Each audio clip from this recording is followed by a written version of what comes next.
Hey there, welcome back to my channel, or welcome to my channel if it is your first time here. My name is Erin and I make videos about what I get up to here in my sewing room. In this video, we are talking about my February 2025 makes. I keep wanting to say 2024, but it's 2025. So I made quite a lot in February, especially considering it's a shorter month. I think I had 15 total makes. Now, some of those were toddler leggings, toddler underwear, little things like that. So I'm not really going to talk about them, but I did have some very exciting make 9 progress and some other really fun makes. So let's get into it because there's a lot to cover. I'm going to go chronologically, referencing my Google Sheets document that I'm using to track my makes and my stash progress this year. I have a video about it that I will leave linked below if you want to use the template. It's a free platform, Google Sheets, and I just made a pretty simple Excel sheet to keep track of things, and it's really working so far. Being able to access it on my phone and on my laptop and input little notes and stuff has been really, really helpful, and I'm like actually tracking my makes consistently, which is amazing and what I really wanted. So I'm going to be referencing that throughout this video. And we're going to start with my first completed make of February, which is the Itch to Stitch Brasov Wrap top. I have it to show you here.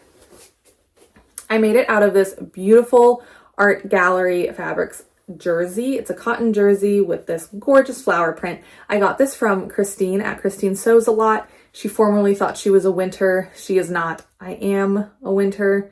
I have self-diagnosed and people agree.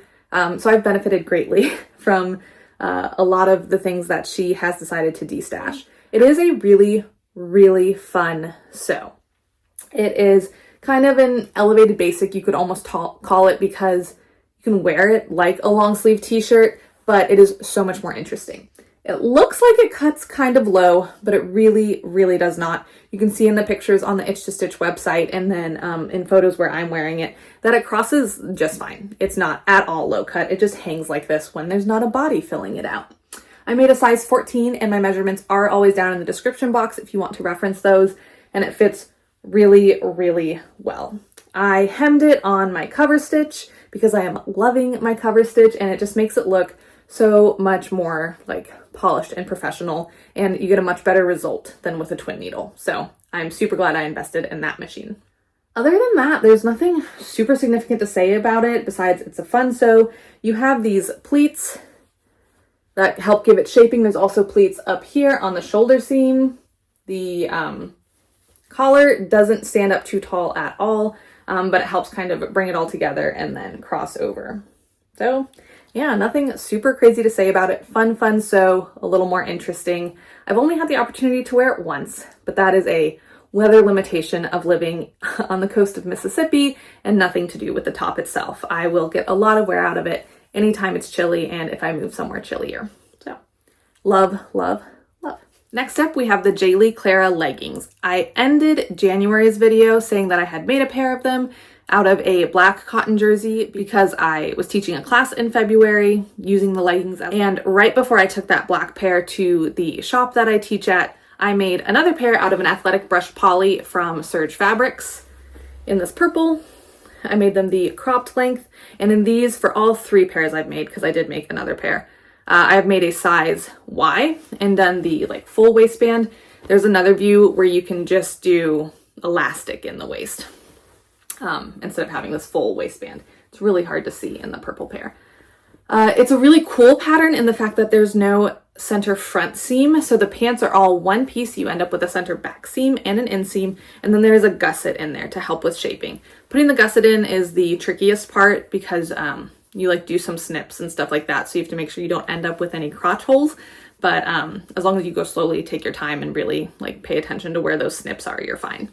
There is a little bit of elastic, the clear elastic up here at the top of this waistband just to help it maintain shape, which is common in like every activewear pattern I've sewn. So there is a purple pair, and then in class, I made another pair in blue out of the same athletic brush poly. This is the Midnight Blue colorway, and same thing, cropped, size Y. I did accidentally do the waistband on the wrong side. So you can see a little bit of a color differentiation there, but I mean, I don't think most people will notice. It's showing up more obviously, more blatantly on camera than in real life.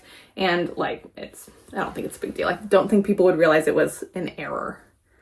Once again, hemmed these on my cover stitch, and then I did also cover stitch along this seam just to help keep that surged seam allowance in place.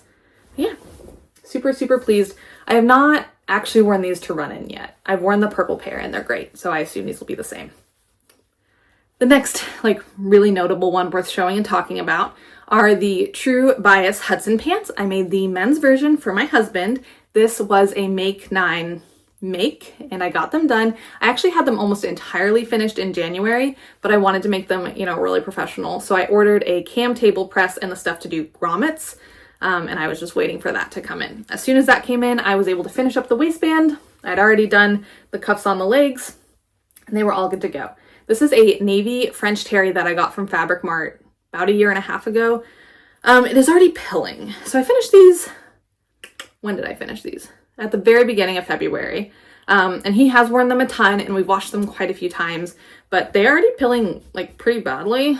I do have a sweater shaver thing, so I'll probably try to take care of some of that fuzz, but in the future I will be looking to get some like really nice high quality French terry. I know people have recommended really nice brands before when I've talked about making him joggers, so I'll probably do some ordering of those and make him some pairs. Probably not anytime soon because we're headed into summer and stuff, but anyway, those will be future pairs. These are a size 34. They fit him perfectly. I made no modifications.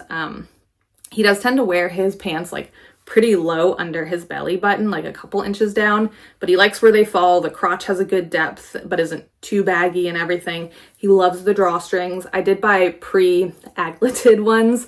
I have some of the heat sealing aglets that you can buy, but I do also think I want to look into getting like a crimper in these, but buying the pre-made ones also is just easy. So yeah, I did use my cover stitch to top stitch some areas just to give it some more detail, and yeah, he loves them. And I will say these are probably the most professional pair of joggers I have ever made him. They are finished like really nicely. I'm really proud of how I did on everything, except for the fact that I put the label on the side seam.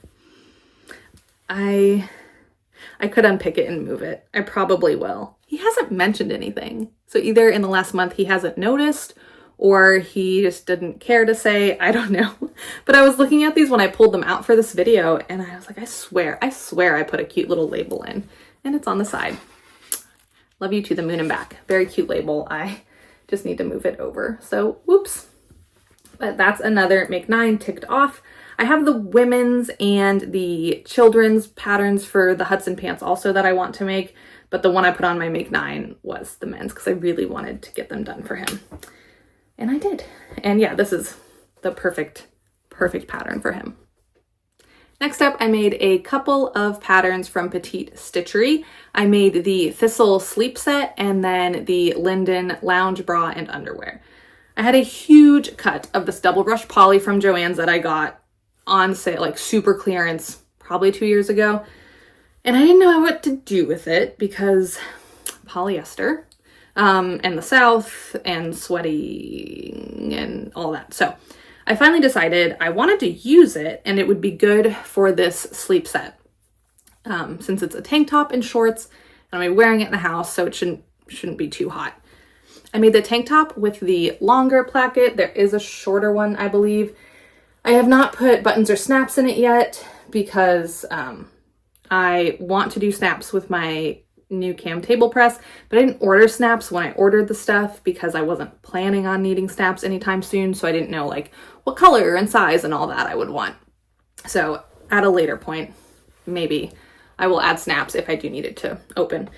But right now I don't, so I just basted it shut. It's gone through the wash a couple times. The basting is holding strong. We're good. And I just wear it around the house, so it's not a big deal. The placket instructions were not outstanding. They were a little confusing. It said below are 2 options to put a placket in. Read through them both before you decide. But then there was only one like set of directions earlier in the pattern. Back when they're doing like the nightgown or something, there is, I think, a different way to do the placket, but that's not what it leads you to believe later. I have found petite stitchery instructions to be a little confusing to me. The pattern is well drafted. Like, I didn't have any issues with like the bands or anything fitting. Like, that was all fine, but I don't think the instructions are great. And not just that they don't give a lot of detail or like not beginner friendly. Like, I found them to be actively confusing at some points. Like that one about the like, read these 2 options for the placket, but then there is only one option that I could see at least. To me, it read like it should flow, be like option 1, this insertion, option 2, this insertion, and then you choose and do one and skip to the next step. That is not how it flowed and not how it worked. So yeah, I did find it to be actively confusing in a couple of places, just so you know. Did get a result. It's easy enough to do. It just was annoying. That I felt I was scratching my head and I felt like I was stupid for not being able to find it. And you know what? Maybe I just was very tired and stupid in that moment, and it does flow right into a second option, but I was not seeing it.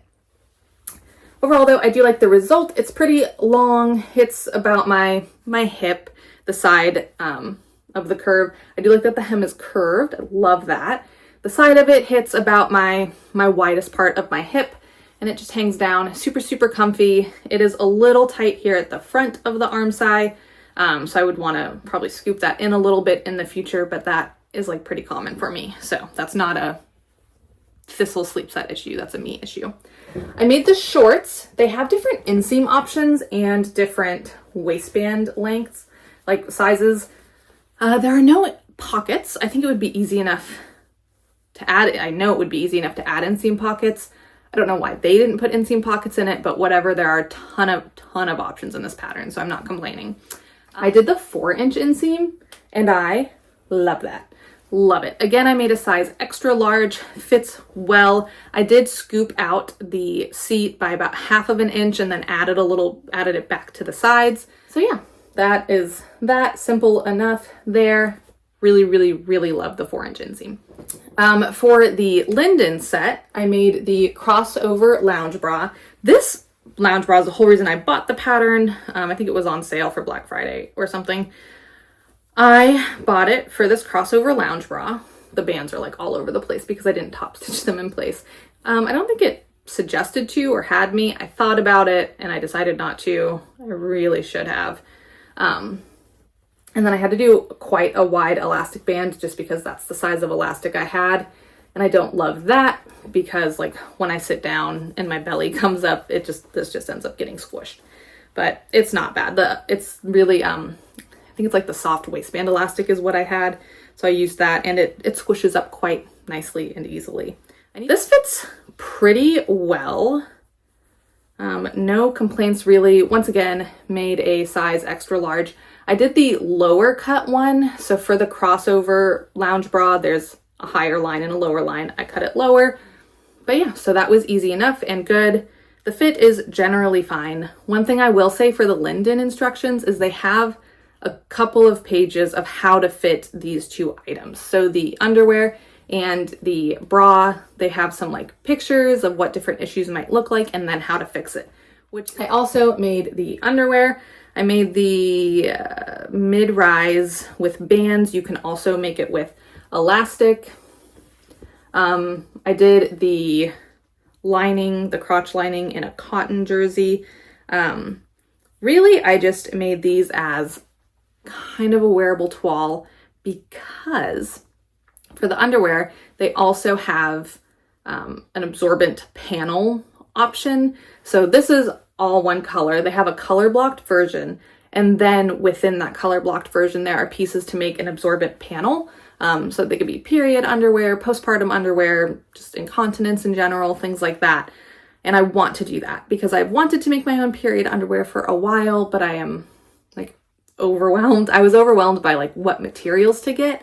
Once again, this has a sheet kind of walking you through the layers you're going to need and what materials are good for each of those layers. So I did pull the trigger. I ordered some of those things. They're already here and hopefully this month I can get some made up and try them out. So yeah, these fit well. I had no issues. So extra large worked mighty fine for me. And I think I made the brief. There's like a bikini, a brief, a thong.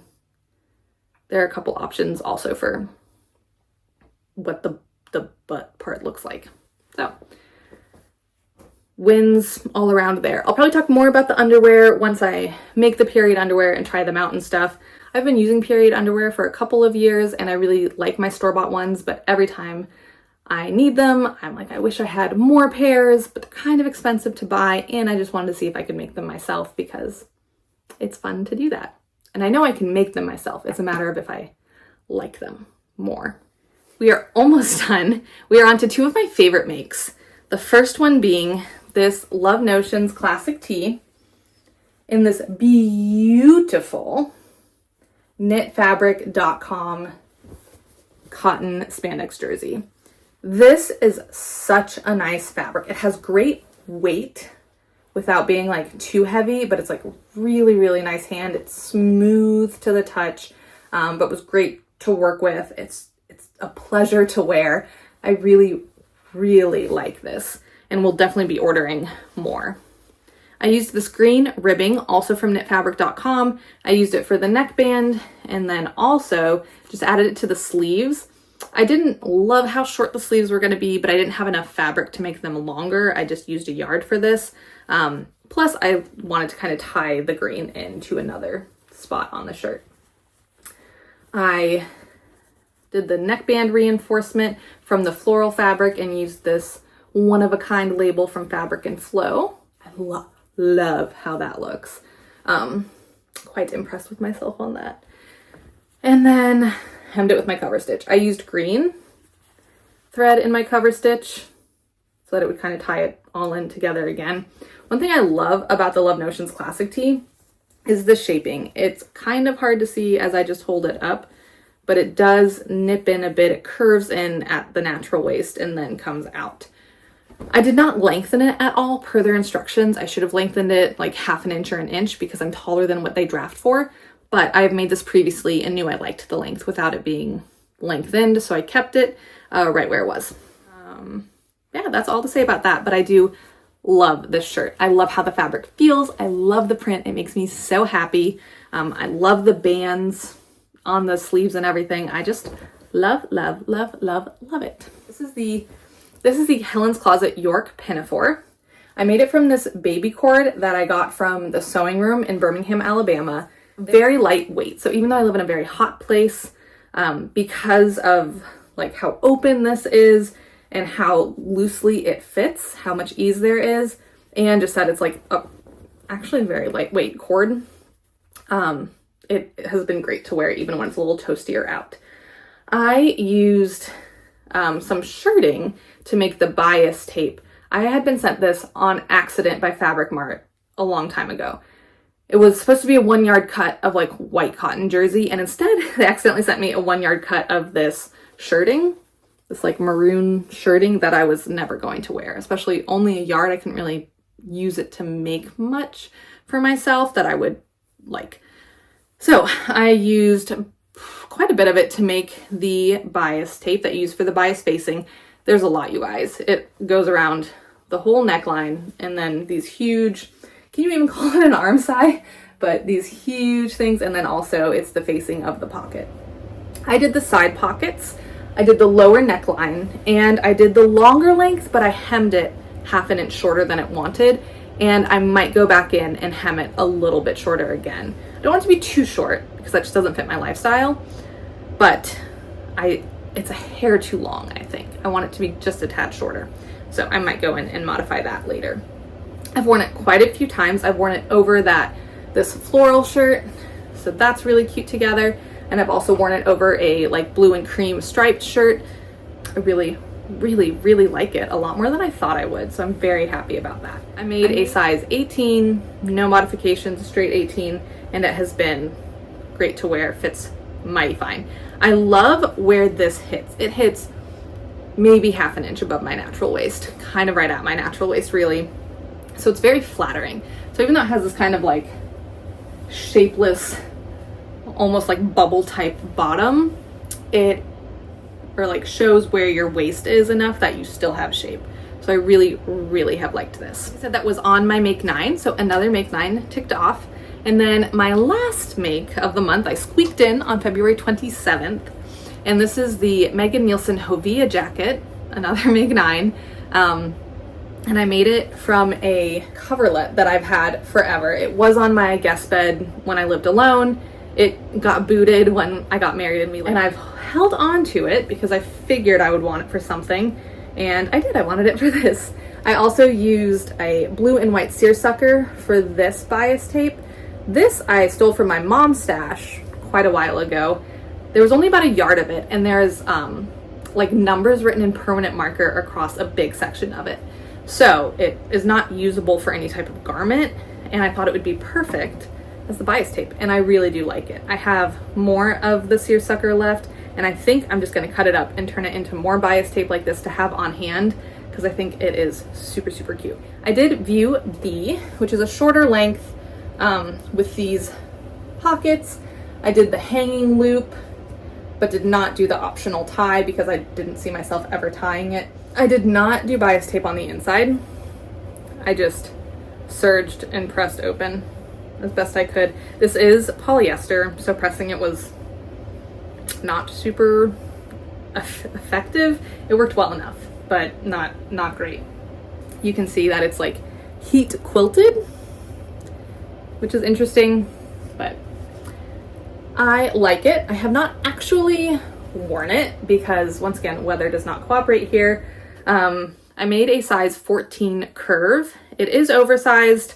Here, I'll try it on for you guys. But like, it's cozy. This, yeah, it's cozy. I don't know how I feel about the drop sleeve. I think with the bulk of having like tried to press the seam open, it just makes it sit kind of funny. I don't know. I don't hate it, but I don't love it. I think when I'm actually wearing it, I won't notice or mind. It's just when I look at it here, I don't love it. I added 2 inches to the sleeves because they were going to come up a little short on me, and I wanted them to be longer. I wanted them to be longer, so I lengthened them. And that's all I can say about the Hovea jacket for now, because like I said, I haven't really had opportunities to wear it. Very easy sew, especially if you don't do any of the bias binding on the inside. If you skip that, it makes it probably twice as fast. But yeah, between the York Pinafore and the Hovea jacket, I don't want to touch bias tape again for a while. It's not something I really enjoy to begin with, and having to do that much back to back was like, I'm over this. That does it for my garment makes. I did do my Murder Mystery Quilt block for the month of February. I talk about it more in a vlog I put out 2-ish weeks ago. It was Spend a Quilty Day with Me. I completed this block in that video. I absolutely love how it turned out. I'm so excited to see where this mystery is going. In terms of life in February, it was a very quiet month, which is really nice. We had a friend come visit for a weekend. She used to live further away. She moved closer. She's about 2 hours away now. So she came and visited, and that was really, really nice. Just had fun. It was the weekend of our city's daytime Mardi Gras parade. So we went to that. We hung out. It was wonderful. Last weekend was my birthday. I turned 31 on February 28th. And then on March 1st, so I guess technically this is a March life thing, but whatever, I ran 31.1 miles to celebrate being 31 and to finish out my like racing season. And it ended really, really well, you guys. The race was wonderful. It was out in a national forest. There were just enough like mud puddles and stream crossings to keep it interesting, but they weren't big enough that I got like super messy at all.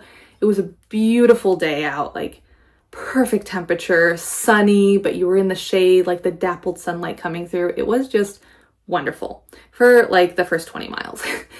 The last bit was a bit of a slog, but I made it. I finished in 6 hours and 41 minutes, which is a long time to be running. I did walk a bit towards the end, especially up hills. I was like, my body hurts and I need to walk.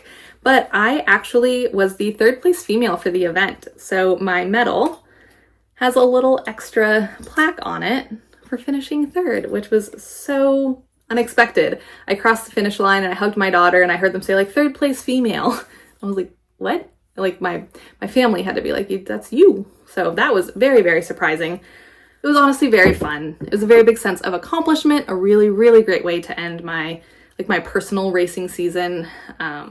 My in-laws were in town, so my husband was able to come out with me early in the morning when the race started, and I went back past the start line a couple of times, how they had the whole route laid out. So he was there to help like reload my fuel and my water and stuff, and it was always great to see him. And then at the end, my in-laws and my daughter were there too, so it was really, really nice. I cried. I definitely cried because my body was in pain, but I was also very proud of myself. Race days always have like great vibes, and especially out there on the trail, you would go for a while without seeing someone and then like either pass someone or someone would pass you, and it was always like, hey, good job, like you're doing awesome, you're doing great. Just very nice, happy vibes, and I will definitely be doing it again. Other than that, February was very chill. Plans for March, I don't have any super solid ones. I am working on a quilt for my husband, so that's probably going to take up most of my sewing time. But if you guys want to see what I get up to and what I complete at the end of March, make sure you are subscribed so that you can see when that video comes out in about a month. Let me know in the comments down below what your favorite make of February was.